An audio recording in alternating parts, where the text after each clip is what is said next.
ত্রিপুরার অনিয়মিত এবং চুক্তিবদ্ধ কর্মচারী যে বঞ্চিত হচ্ছে, তারা যে বঞ্চনা হচ্ছে তাদের সাথে বা ওনাদের সাথে যে বঞ্চনা হচ্ছে অনিয়মিত চুক্তিবদ্ধ কর্মচারীর সাথে, সেটার জন্য দায়ী তৎকালীন বাম সরকার।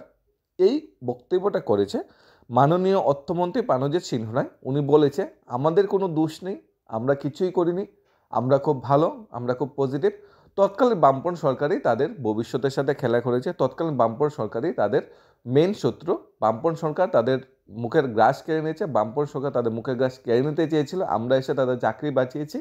এখন আমাদের হাতে আর কিছু নেই, যা করার তৎকালীন বামপন্থ সরকার করেনি কেন, তাদের উপরই সমস্ত দোষ চাপিয়ে দিয়েছে, তাদের উপর সমস্ত দায়ভার চাপিয়ে দিয়েছে বর্তমান সরকারের অর্থমন্ত্রী পানজিৎ সিংহ রায়। ওনার বক্তব্যটা যদি আমরা বিশ্লেষণ করি, উনি বলেছে অনিয়মিত কর্মচারীদের নিয়মিতকরণ তদানীস্তন বাম সরকারের গাড়ি দোষ চাপিয়ে দিয়েছে। রাজ্যের বিভিন্ন দপ্তরে 30,000-এর মতো অনিয়মিত কর্মচারী আছে, চুক্তিবদ্ধ কর্মচারী তো আরও অনেক বেশি। দেওয়াল পিঠে ঠেকে গেছে তাদের এই অবস্থা দেখে, এত স্বল্প বেতনে কাজ করে দেখে। একজন পাম্প অপারেটরের বেতন কত? 7,000। অঙ্গনারী হেল্পারের বেতন কত? 5,000। অঙ্গনারী কর্মীর বেতন কত? 8,000। আউটসোর্সিং যা স্টাফরা জয়েন করছে প্রাইভেট সেক্টর ত্রিপুরা গভর্নমেন্টের বিভিন্ন বিদ্যুৎ বা অন্যান্য পিডব্লিউডি দপ্তরে বেতন কত? 7,000, 6,000, 8,000। সাফাই কর্মীর 6,000 টাকা বেতন। রেখা কর্মচারীর বেতন কত? সর্বশেষ শিক্ষক কর্মচারীর বেতন কত? হোমগার্ডের বেতন কত? এসপিওর বেতন কত? স্পেশালিস্ট যারা জয়েন করবে তাদের বেতন কত? মিড ডে মিল ওয়ার্কারদের স্যালারি কত? পার্মানেন্ট লেবারার বা DRW contingent worker part time ওয়ার্কের স্যালারি কত? সেই বেতনে কি আজকালকার দিনে ফ্যামিলি বা সংসার একটা চলে? এই যে তাদের বেতন কম বা তাদের নিয়মিতকরণ করা হয়নি, তার জন্য বর্তমান সরকার দায়ী নয়, তার জন্য দায়ী হলো আমাদের বিগত যে সরকার ছিল সেই সরকার তাদের জন্য দায়ী। কারণ অর্থমন্ত্রী বলেছে সরকারের সময় 2018 31 জুলাই এক নির্দেশিকা বাস্তবায়ন করলে সমন্বিত কর্মচারী ছাঁটাই করতে হবে, কিন্তু অনিয়মিত কর্মচারী ডাবল ইঞ্জিনের সরকার ছাঁটাই করেনি। একটা আমাদের উপর একটা উপকার করেছে বর্তমান সরকার, অনিয়মিত কর্মচারী বা আমাদের ছাঁটাই করেনি। কিন্তু অনিয়মিত কর্মচারী ডাবল ইঞ্জিন একটা মেমোরেন্ডাম বের করেছে যাতে ছাঁটাই না করা যায়, এমনটাই বলেছে পানজিৎ সিংহ রায়। রাজ্যে 1405 জন অনিয়মিত কর্মী অর্থদপ্তর অনুমোদন ছাড়াই চাকরি করছেন, তাদেরকে কিন্তু ডাবল ইঞ্জিন সরকার বাদ দেয়নি। 1445 জনের মধ্যে 40 জনের অর্থদপ্তর অনুমোদন রয়েছে বলে জানিয়েছে অর্থমন্ত্রী সিংহ রায়। উল্টো গত 7 বছর অনিয়মিত কর্মচারীর বেতন বাড়ানো হয়েছে বলে তিনি জানিয়েছে। অনেক বেতন বাড়ানো হয়েছে, প্রচুর বেতন বাড়ানো। অনিয়মিত কর্মচারীদের যে বেতন বাড়ানো হয়েছে ওই বেতনে সংসারে টাকা রেখে খেয়ে দিয়ে সেভিংস করে ইন্স্যুরেন্স করে ভবিষ্যৎ প্রজন্মের জন্য প্রচুর টাকা রেখে যেতে পারবে। ওনার বক্তব্য যেটা বলছে প্রচুর বাড়িয়েছে। উল্টো গত 7 বছরে বেতন বাড়িয়েছে বলে তিনি জানিয়েছেন। ডিআরডব্লিউ গোষ্ঠী পদে অনিয়মিত কর্মচারীরা চাকরি করছেন, তাদের 2017 সালে বেতন ছিল 190 টাকা প্রতিদিন, বর্তমানে সেটা বৃদ্ধি হয়েছে 462 টাকা। ধন্যবাদ সরকারকে। ডিআরডব্লিউ গ্রুপ ডি পদে চাকরি করেছে 2017 সালে, বেতন ছিল 173 টাকা, তখন এই অনিয়মিত কর্মীদের বেতন 431 টাকা করা হয়েছে। ধন্যবাদ বর্তমান সরকারকে। মান্থলি রেটের ওয়ার্কার 2017 সালে বেতন 5,174 টাকা, বর্তমানে বেড়ে 12,548 টাকা হয়েছে। ধন্যবাদ বর্তমান সরকারকে। পার্ট টাইম ওয়ার্কার 2017 সালে বেতন ছিল 4,254 টাকা, প্রতি মাসে বেতন এখন তো এটা গড়ে হয়েছে 9,818 টাকা। ধন্যবাদ আবার বর্তমান সরকারকে। অনিয়মিত কর্মীদের প্রতি সরকার সহানুভূতিশীল বলেই জানিয়েছে অর্থমন্ত্রী। তিনি জানান রাজ্য সরকার প্রচলিত নতুন রিক্রুটমেন্ট পলিসির সাথে সামঞ্জস্যতার কথা মাথায় রেখে অনিয়মিত কর্মচারীদের নিয়মিত করার ব্যাপারে সিদ্ধান্ত নেওয়া হবে।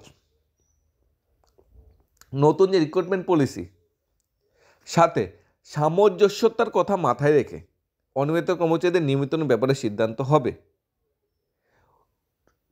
হবে কিন্তু নিয়মিত করেন কিসের ভিত্তিতে সিদ্ধান্ত হবে? বর্তমান যে রিক্রুটমেন্ট পলিসি, নতুন রিক্রুটমেন্ট পলিসি কি বলে? রিটেন এক্সাম দৌ, জিআইবিটি গ্রুপ ডি চাকরি তোমরা সবাই দেখেছো, রিটেন এক্সামের মাধ্যমে হয়েছে। টেটের চাকরি রিটেনের মাধ্যমে হয়েছে, টিপিএসসি রিটেনের মাধ্যমে হচ্ছে। ওই যে নতুন রুলস সেটাকে মেনে সেটাকে সামনে রেখে নিয়মিতকরণ করা হবে।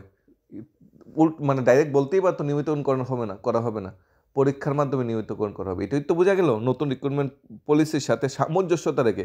ওই 10,323 বলা হলো না, আইনিভাবেই তো সুপ্রিম কোর্ট থেকে 10,323 বাদই দিয়ে দিয়েছে। আর আইনিভাবে সেটা সলিউশন কী বই? এই পথে এখন গড়ে বসে আছে সম্মানিত বিগত শিক্ষকরা। যদিও তাদের কোনো ফল্ট বা ভুল এখানে ছিল না। এখন অনিয়মিত কর্মচারীদের নতুন একটা মানে ললিপপ নতুন একটা কথা মানে এখানে অ্যাডভার্টাইজমেন্ট আমরা দেখতে পারলাম।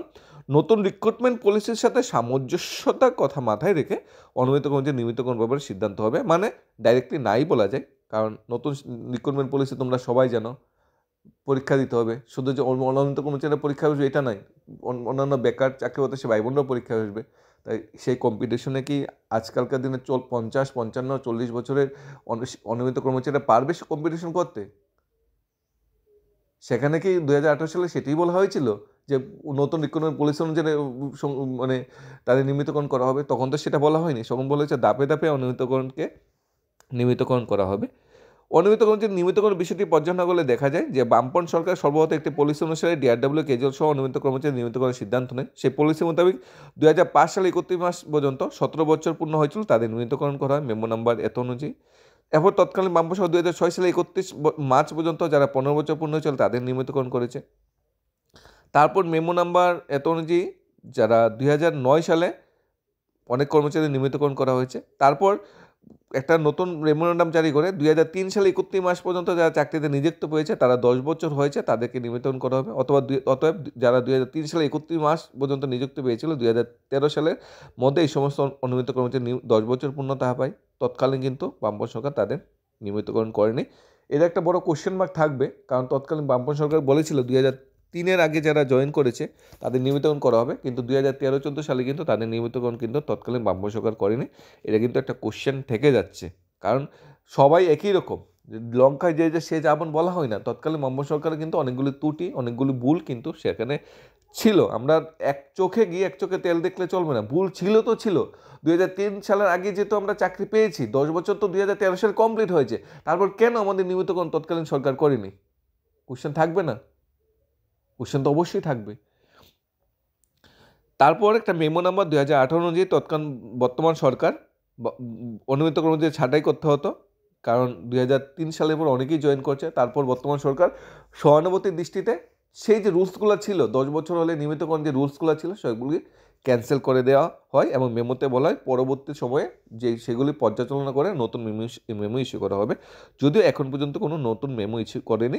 এবং ডাবল ইঞ্জিন সরকারের অর্থমন্ত্রীর বক্তব্য, আমরা কিন্তু গত 5-6 বছরে অনিয়মিত কর্মচারীদের বেতন অনেকটা বাড়িয়েছি এবং কারোকে ছাঁটাই করিনি, আমরা সবার সাথে আছি, সবকা সাথ সবকা বিকাশ।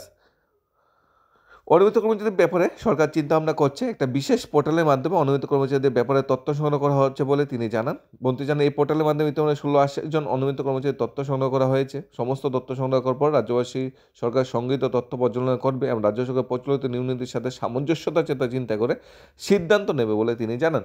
কিছুদিন আগে ট্রেজারির মাধ্যমে একটা অনলাইন প্ল্যাটফর্মে বিভিন্ন ডিডিওরা অনিয়মিত কর্মচারী রেকর্ড দিয়েছে। দেখো, ত্রিপুরাতে 30,000 অনিয়মিত কর্মচারী, কিন্তু এখানে রেকর্ড শুধু এন্ট্রি করে 1680 জন। তাই তোমরা যারা অনিয়মিত কর্মচারী আছো, তোমরা অবশ্যই নিজের খোঁজখবর নেবে যে আমার ডিডিও অফিস থেকে আমার নামটা নথিভুক্ত করা হয়েছে কিনা ট্রেজারির মাধ্যমে। তার কিন্তু লাস্ট ডেট অলরেডি ওভার। এখানে দেখো 1680 জন নাম নথিভুক্ত হচ্ছে। হয়তো সরকার একটা হঠাৎ করে সিদ্ধান্ত নিয়ে 1680 জনকে সমকাজে সমবেতন দিয়ে দিল কিংবা রেগুলেশন করে দিল, তাহলে তোমরা কি হবে? তোমাদের নাম তো আর নথিভুক্ত হয়নি। তাই অবশ্যই সবাই খোঁজখবর নেবে, যে কোনো ডিপার্টমেন্ট হোক, আউটসোর্সিং যে কোনো ডিপার্টমেন্ট হোক। তুমি যদি DRW part time contingent worker হো, কন্ট্রাকচুয়াল না কিন্তু, ঠিক আছে, DRW part time contingent worker হো, যদি তোমার ফিনান্স দপ্তরে অ্যাপ্রুভাল থাকে তোমার কাছে, তোমার নামটা পোর্টালে নথিভুক্ত হয়েছে কিনা সেটা তোমার দেখার দায়িত্ব। এটা কিন্তু বিরাট বড় একটা স্টেপ কিন্তু সরকার অবশ্য নিয়েছে, সেটাই পজিটিভ, সেটাকে আমরা ধন্যবাদ জানানো দরকার। যেগুলোকে ধন্যবাদ জানানো দরকার সেগুলোকে অবশ্যই আমরা ধন্যবাদ জানাবো। 1680 জনের নাম গিয়েছে, আরও প্রচুর নাম যাওয়ার কথা। এখন যারা নাম গিয়েছে তাদের লিস্টটা পর্যালোচনা করবে, বর্তমান নতুন রিক্রুটমেন্ট পলিসি সেটা পর্যালোচনা করবে, একটা পজিটিভ ওয়েতে কী করা যায় সেটা চিন্তাভাবনা করছে বর্তমান অর্থমন্ত্রী, সেটা বলেছে। বিধানসভা অধিবেশনের ফাঁকে সাংবাদিকদের সাথে কথা বলতে গিয়ে অর্থমন্ত্রী পাঞ্জয় সিংহ বলছে রাজ্যে শীঘ্রই আরও 16,000 বেকারের চাকরি হবে, আরও 16,000 বেকারের চাকরি হবে রাজ্যে শীঘ্রই। সেটা অর্থমন্ত্রী পাঞ্জয় সিংহ রায়ের বক্তব্য। প্রয়োজন অর্থের সংস্থান হয়েছে বলে তিনি জানিয়েছেন, অর্থের ব্যবস্থা করা হয়েছে। 16,000-এর ভিত্তিতে স্পেশাল এক্সিকিউটিভ চাকরি আছে 6,000+, পুলিশ কনস্টেবল চাকরি আছে 1,000+, 4,000 জিআরবিটি চাকরি আছে 4,000, প্রায় 10,000 এখানেই হয়ে যাবে। প্রায় 16,000 চাকরির ব্যবস্থা গভর্নমেন্ট করছে। আর আগামী কিছুদিনের মধ্যেই প্রয়োজন অর্থের সংস্থান রাখা হয়েছে। 2018 সাল থেকে 2024 সাল পর্যন্ত 14,000 চাকরি হয়েছে। আর ওনার বক্তব্য অনুযায়ী এই কিছুদিনের মধ্যে আরও 16,000 হয়ে যাবে, অর্থাৎ 30,000 চাকরি গভর্নমেন্ট দিয়ে দিয়েছে। গভর্নমেন্টের প্রতিশ্রুতি ছিল 50,000, তাই সরকারকে এই বিষয়েও ধন্যবাদ জানানো দরকার। গত 7 বছরে 20,000-এর বেশি কর্মচারী অবসরে গিয়েছে এবং 16,000 চাকরি হলে রাজ্যের ডাবল ইঞ্জিন সরকারের 7 বছরে 35,000 মতো চাকরি হবে বলে অর্থমন্ত্রী সেটা আশা করেছে। 35,000 চাকরি হবে গত 7 বছরে। খুব ভালো পদক্ষেপ মাননীয় অর্থমন্ত্রী। যদিও ডাটাগুলির সত্যতা আমরা যাচাই যেতটুকু করেছি, যাচাই 20,000 চাকরি তো হয়নি। মাননীয় মুখ্যমন্ত্রীর কথা নিয়েছে 13,000, উনি বলছে 20,000, তাহলে সেখানে কিছু ত্রুটি বিচ্যুতি থেকে যাচ্ছে। 16,000 চাকরি হবে আগামী দিনে। কোথায় 16,000 চাকরি?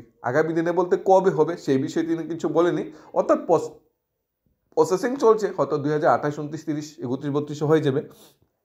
যাক, সেই বিষয়ে আমরা আসছি না। আজকে আমরা অনিয়মিত কর্মচারীদের ভাগ্য, তাদের মানে এবার বিধানসভায় কী আশা ছিল, কি আশাটা কতটুকু সফলতা পেয়েছে সেই বিষয়ে আসছি। মাননীয় অর্থমন্ত্রী নিজের যে মানে একটা অধিকার, নিজের যে একটা দায়িত্ব দেখে দায় ছাড়া ভাবে ছেড়ে দিয়েছে, যে আমরা যা করে নিয়েছি তৎকালীন বামপন্থী সরকারের দোষ। এটা 1 নম্বর পয়েন্ট উনি বলেছে বিধানসভায়। অনিয়মিত কর্মচারীদের যে দুর্ভাগ্য সেটা তৎকালীন বামপন্থী সরকারের জন্য এবার হয়েছে, আমাদের কিছু করার নেই, আমরা যা করেছি, 1 নম্বর পয়েন্ট। 2 নম্বর পয়েন্ট উনি বলেছে গত 4 বছরে অনিয়মিত কর্মচারীদের বেতন আমরা প্রচুর সংখ্যক বাড়িয়েছি এবং আমরা কিন্তু কাউকে চাকরি থেকে ছাঁটাই করিনি। এটা 2 নম্বর ওনার কথা।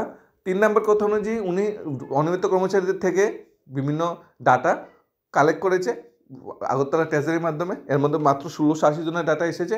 এই প্রত্যেকটা ডাটা আসার পর নতুন রিক্রুটমেন্ট পলিসির সাথে মিলিয়ে তাদের রেগুলেশন করা যায় কিনা বা সমকাজে সমবেতন দেওয়া যায় কিনা সেই বিষয়ে উনি চিন্তা ভাবনা করছে।